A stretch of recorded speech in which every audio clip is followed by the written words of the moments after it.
नमस्कार।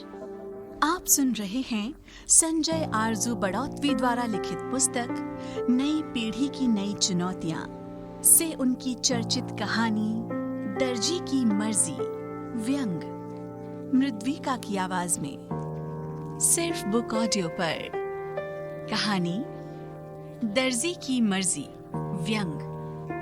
चुनावी नतीजे क्या रहेंगे, इस पर नगर परिषद कार्यालय में इस बार खूब चर्चा चल रही है। पहली बार ऐसा हो रहा है कि अध्यक्ष पद के दोनों प्रमुख दावेदारों का परिषद से पुराना नाता है। प्रमुख दावेदारों में एक सर्वप्रिय पुराने बड़े बाबू रामलाल गुप्ता जी हैं, तो दूसरे हैं नगर परिषद के पुराने ड्राफ्टमैन दीनदयाल शर्मा। अंदर की बात तो ये थी कि रामलाल गुप्ता, जिन्हें उनके पुराने अफसर RL कहा करते थे, तो दोस्त और ऑफिस के अन्य कर्मचारी गुप्ता जी के नाम से ज्यादा जानते थे। नौकरी में गुप्ता जी के रिश्ते लगभग सभी अफसरों से घनिष्ठ और अपनत्व भरे रहे थे।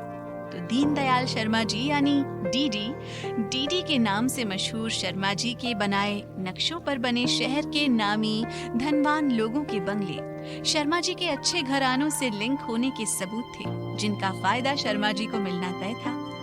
आम जनता तो सिर्फ अफवाहों के साथ ही जी रही थी। रोज शाम को पान की दुकान पर कुछ यथाकथित बुद्धिजीवी खुलकर चर्चा करते और बहस खत्म होते होते वहां खड़े बाकी लोगों के दिमाग में अपना मत ठोक ठोक कर भर देते। खैर, यहाँ गुप्ता जी की पुरानी कला का जिक्र करना मुनासिब होगा। गुप्ता जी की उस कला का जिसके चलते पिछले 35 साल में उन्होंने हर तरह के अफसरों के साथ काम किया। और हाँ, हर अफसर का अपना अलग अंदाज होते हुए भी गुप्ता जी हर अफसर की नब्ज अच्छी तरह समझते थे। गुप्ता जी की नब्ज समझने की इसी कला के भरोसे गुप्ता जी सर्वमान्य सर्वप्रिय बाबू रहे, जो कि बाद में बड़े बाबू के पद से सेवानिवृत्त हुए। आज वही नब्ज पकड़ने की कला के भरोसे गुप्ता जी ने अपने चुनावी जुमले में एक अजीब सा जुमला जोड़ दिया। उन्हें मालूम था कि अगर नगर परिषद का कार्यालय मेरे साथ रहेगा तो लोगों का साथ भी बन ही जाएगा। उन्हें बाबू शक्ति पर पूरा भरोसा था। सो गुप्ता जी ने चुनावी वादा किया, अगर मैं नगर परिषद के अध्यक्ष पद पर बैठा तो परिषद के सभी कर्मचारियों को 3 साल के लिए 10-10 पैंट शर्ट का कपड़ा और सिलाई के पैसे अलग से मिलेंगे। मामला स्थानीय चुनाव का था। देखते ही देखते पूरे शहर में खबर फैल गई। पूरा सरकारी तंत्र खुशी से फूले नहीं समा रहा था। गुप्ता जी का मंत्र काम कर गया और स्थानीय चुनावों में सरकारी तंत्र द्वारा फैलाई गई मौखिक चर्चाओं के सामने आर्थिक ताकतों ने घुटने टेक दिए। अंततः भीड़ की नब्ज पकड़ने में माहिर गुप्ता जी ने एक बार फिर अपनी श्रेष्ठता सिद्ध करते हुए अध्यक्ष पद पर बैठने का गौरव हासिल किया। आज परिषद कार्यालय में गुप्ता जी का पहला दिन है। चारों ओर गहमा गहमी है।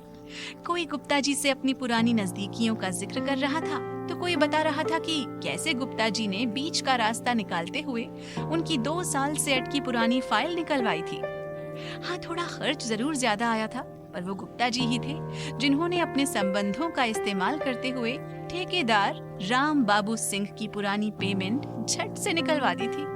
गुप्ता जी भी बड़े उत्साह में थे। आखिर आज वो उसी कुर्सी के पास से गुजरेंगे जिस पर बैठकर उन्होंने कभी अपनी मर्जी से ये पूरा तंत्र चलाया था। हाँ, ये बात अलग है कि आज तंत्र खुद उनके पास था। सम्मान समारोह में जब कर्मचारी संघ के सचिव श्रीमान दौलत चंद जी ने गुप्ता जी को संबोधित करते हुए पुरानी यादों का वास्ता दिया, तो अपनी नेतागिरी भरी चाल चलते हुए दौलत चंद जी ने इशारों में गुप्ता जी का ध्यान उनके चुनावी वादे पर भी दिला ही दिया, जिस पर गुप्ता जी ने मुस्कुराते हुए सहमति भी दिखाई। फिर क्या था, तालियों से पूरा हॉल गूंज उठा। परिषद में चारों ओर खुशी का माहौल था। ठेकेदारों से लेकर चपरासी तक सब आश्वस्त थे कि गुप्ता जी के आने से अब उनका सब काम ठीक से चलने वाला था। शीघ्र ही एक सर्कुलर आया। सर्कुलर में चुनावी वादे को पूरा करने का पूरा इंतजाम था। अगले 2 वित्तीय वर्ष के लिए समस्त अधिकारियों एवं कर्मचारियों को 10 पैंट एवं 10 शर्ट का कपड़ा सिलाई खर्च सहित दिया जाएगा। साथ ही गुप्ता जी अपना इंतजाम करना भी नहीं भूले। उन्होंने सर्कुलर में साफ साफ लिखवा दिया था, कपड़ों की सिलाई सिर्फ मोहन टेलर से ही करवानी है तथा वित्त शाखा को आश्वस्त कार्यवाही के लिए प्रेषित करते समय टिप्पणी लिखना नहीं भूले। केवल उपरोक्त टेलर्स द्वारा भेजे गए बिलों का ही भुगतान सुनिश्चित करें। जैसे ही खबर कर्मचारियों तक पहुंची, ऑफिस में खुशी की लहर दौड़ गई। सबको गुप्ता जी से यही उम्मीद थी। परिषद कार्यालय में वैसे तो लंच टाइम था और लोग अपनी पसंद के दोस्तों के झुंड के साथ टिफिन खोलकर बैठे थे, परंतु लोगों में खाने के प्रति इतना उत्साह न था जितना कि उस घोषणा का था। भाई वाह, गुप्ता जी ने अपना वादा पूरा कर दिया। हाँ भाई, गुप्ता जी हमारा दर्द खूब समझते हैं। आखिर कुछ साल पहले तक तो हमारे साथ ही थे ना। तभी तीसरे साथी दिलीप ने कहा, वो तो ठीक है भाई लोगों, मैंने तो अभी 3 जोड़ी पैंट शर्ट सिलवाए थे, क्या ये पैसे भी मिल सकते हैं? रेतीले समंदर में लुटे पिटे यात्री की तरह अपने आप को ठगा सा महसूस कर रहे दिलीप ने अपना दुखड़ा सुनाया, मगर वहीं बैठे छोटे बाबू ने गफलत को ठीक करते हुए साफ साफ कह दिया, सर्कुलर ठीक से नहीं पढ़ा क्या? अरे भाई, मोहन टेलर्स का ही बिल पास होगा, वो भी सर्कुलर आने के बाद वाली तारीख के बाद का ही होना चाहिए। सुनते ही दिलीप का मुंह लटक गया। वो मन ही मन कोस रहे थे कि उन्होंने इतनी जल्दी क्यों की, क्यों पत्नी के कहने में आकर तुरंत फुरत 3 जोड़े कपड़े सिलवाए। उन्हें आज फिर अपने से ज्यादा अपनी पत्नी पर ही गुस्सा आ रहा था। तभी उन्हें एक अच्छा उपाय सूझा और मन ही मन मुस्कुराने लगे। उनकी ये मुस्कुराहट साथी श्यामलाल से छुपी न रही और उन्होंने पूछ ही लिया, क्यों दिलीप जी, मन ही मन मुस्कुरा रहे हो, क्या बात है? दिलीप ने चमकती आंखों से मुस्कुराहट भरे अंदाज में कहा, कुछ नहीं, सोचता हूँ जो कपड़ा मिलेगा उसका मैं अपने स्कूटर का कवर बनवा लूंगा। और हाँ, इस तरह जो मेरा स्कूटर जिसका आंगन में खड़े खड़े कलर भी उड़ गया है, उसकी सुरक्षा भी हो जाएगी और मोहन टेलर्स से पूरा बिल भी मिल जाएगा। सुनते ही सब एक साथ वाह वाह कर उठे और दिलीप जी अपनी बुद्धि पर अंदर ही अंदर इठलाते हुए खाने के डब्बे को प्यार भरी नजरों से देखने लगे।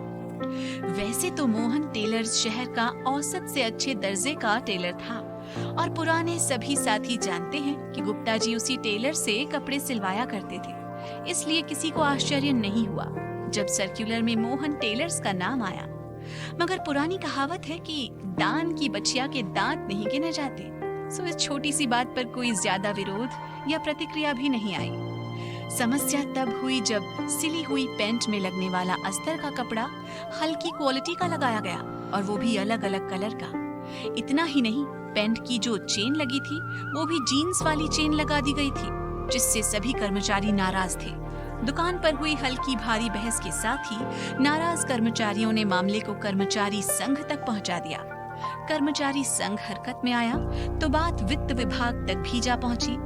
संघ के दबाव में परिषद द्वारा मोहन टेलर्स के साथ हुए 2 पेज के करारनामे को भरी सभा में कर्मचारी संघ के अधिकारियों द्वारा सभी की उपस्थिति में पढ़ा गया और पाया कि सिलाई की कीमत में अस्तर एवं चेन की क्वालिटी का कोई जिक्र नहीं था।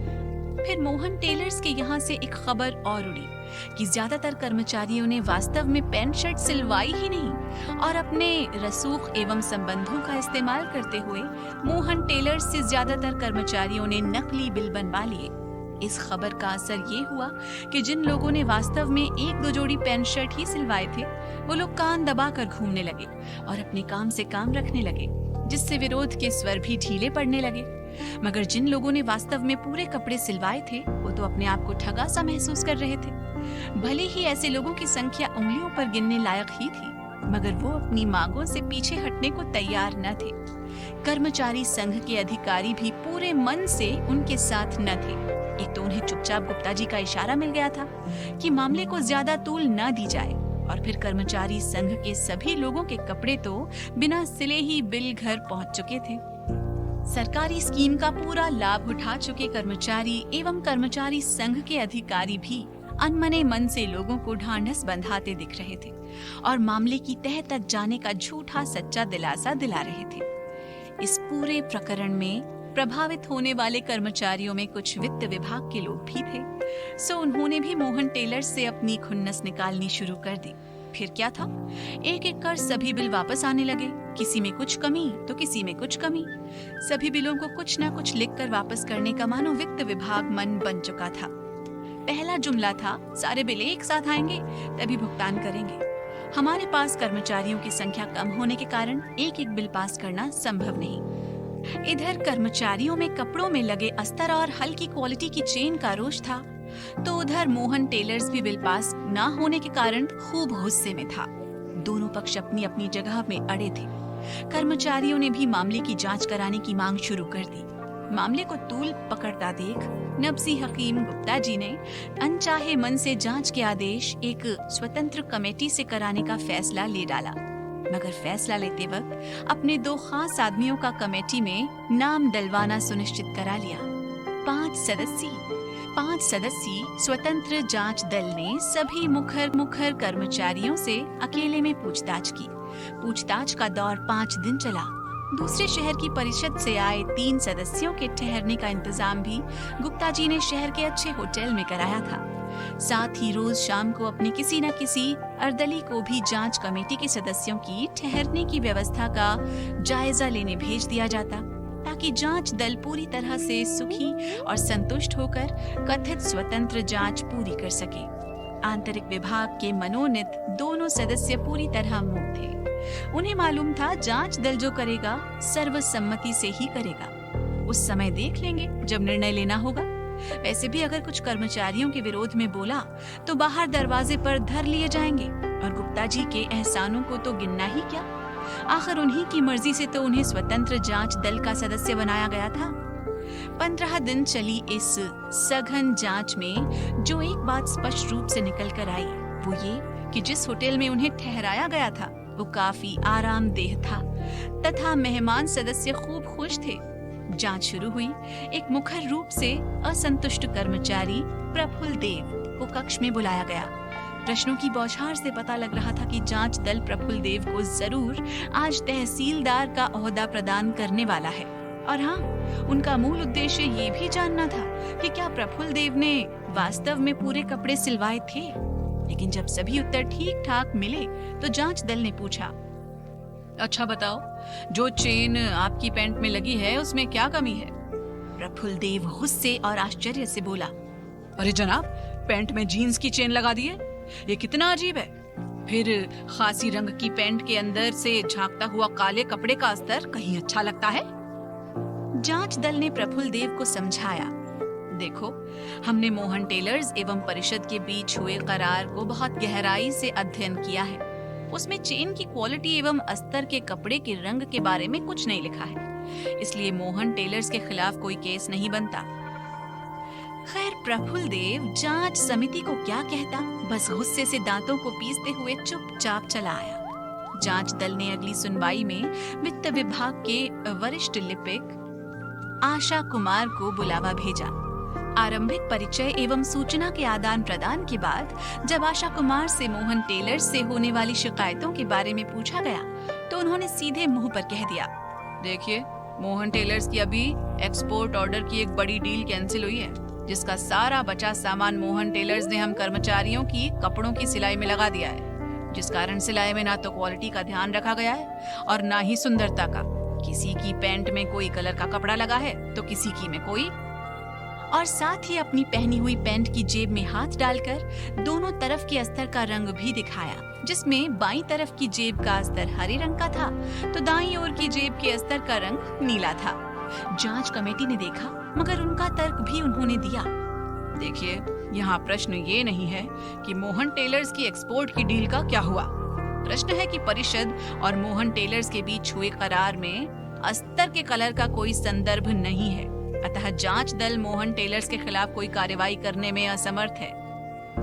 वित्त विभाग से होने के कारण आशा कुमार निरुत्तर से दिखाई दिए, परंतु वो मोहन टेलर्स के द्वारा की गई सिलाई से कतई संतुष्ट तो नहीं थे और बेमन से जांच दल से आज्ञा लेकर चुपचाप बाहर की ओर चल दिए। अगले दिन जांच दल द्वारा इस पूरे फसाद की जड़ मोहन टेलर्स को अपना पक्ष रखने हेतु बुलवा भेजा।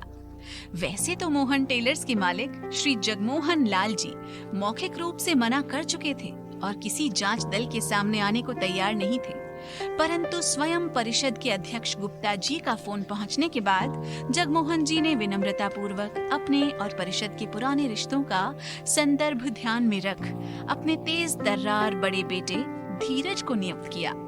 तय समय पर धीरज बाबू जांच दल के समक्ष पहुंचे और पूरे अदब के साथ जांच कक्ष में प्रवेश की अनुमति लेते हुए जांच दल के सामने जा बैठे। प्रारंभिक परिचय तथा हल्के आमोद विनोद के बाद जांच दल के एक वरिष्ठ सदस्य ने थोड़े उलाहने भरे अंदाज में धीरज की तरफ मुखातिब होते हुए पूछा, मोहन टेलर्स का शहर में तो बड़ा नाम है, फिर आपने अपनी प्रतिष्ठा को दांव पर लगाते हुए ऐसा काम क्यों किया?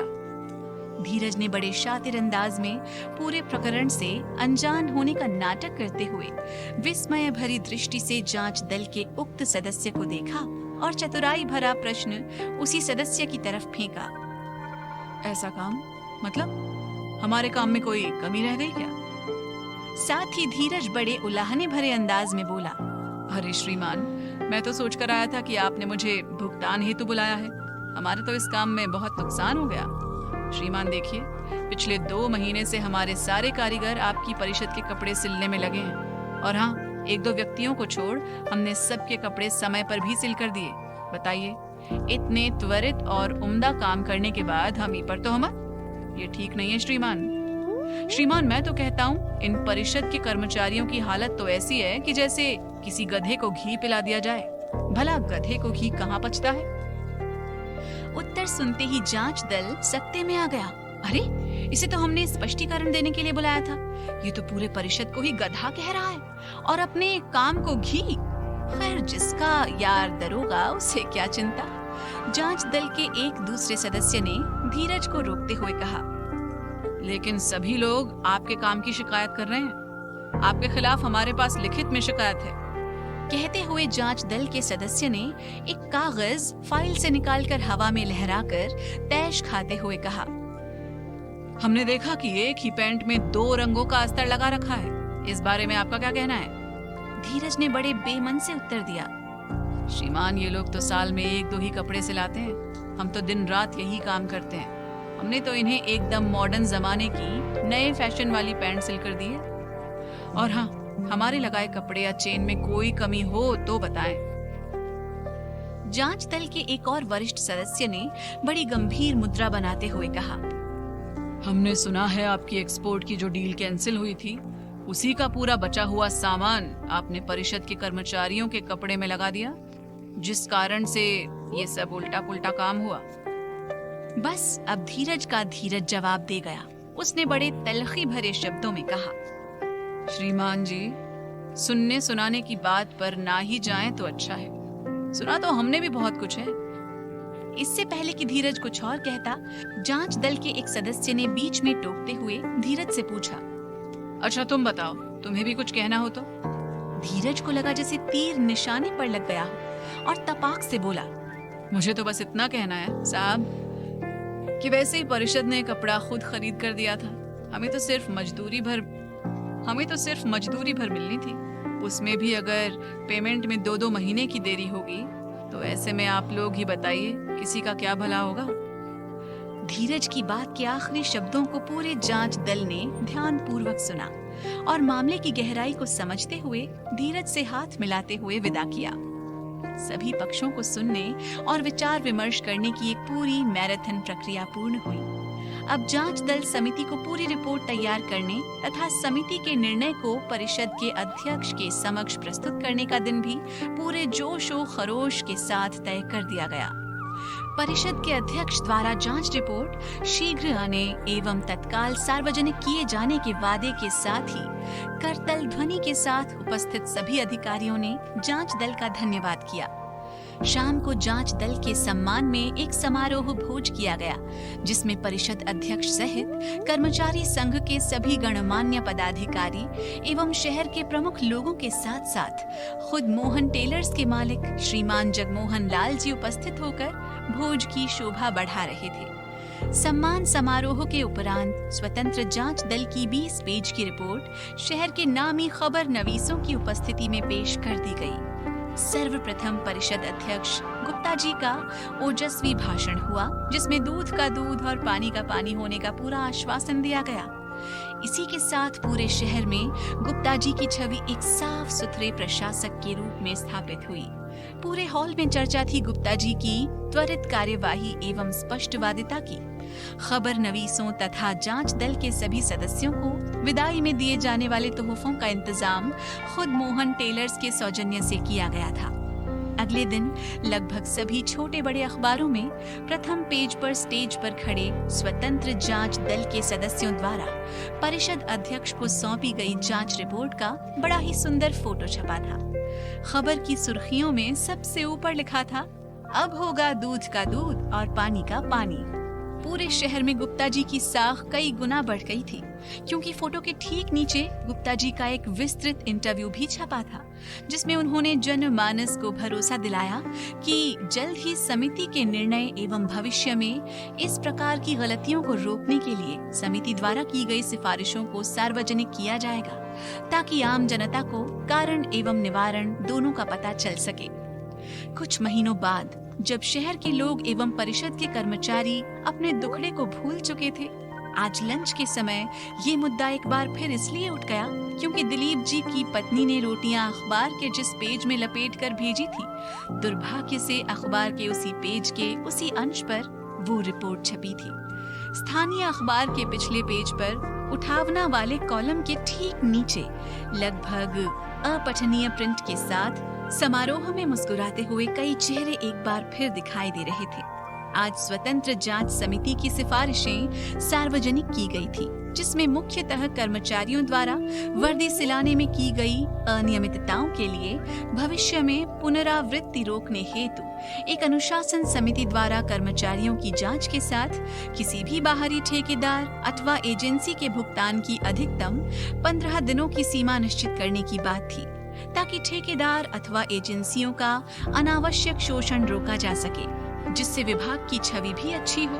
मुख्य सिफारिशें पढ़ते ही दिलीप झल्लाते हुए अखबार को फेंकते हुए बोला, ये क्या समिति थी और इसकी ये कैसी एक तरफा सिफारिशें हैं? ये तो कुल मिलाकर दर्जी की मर्जी ही हुई। आप सुन रहे थे संजय आरजू बड़ौतवी द्वारा लिखित कहानी दर्जी की मर्जी व्यंग। आपको कैसी लगी कमेंट में जरूर बताएं या हमें लिखें sanjayarzu@gmail.com पर।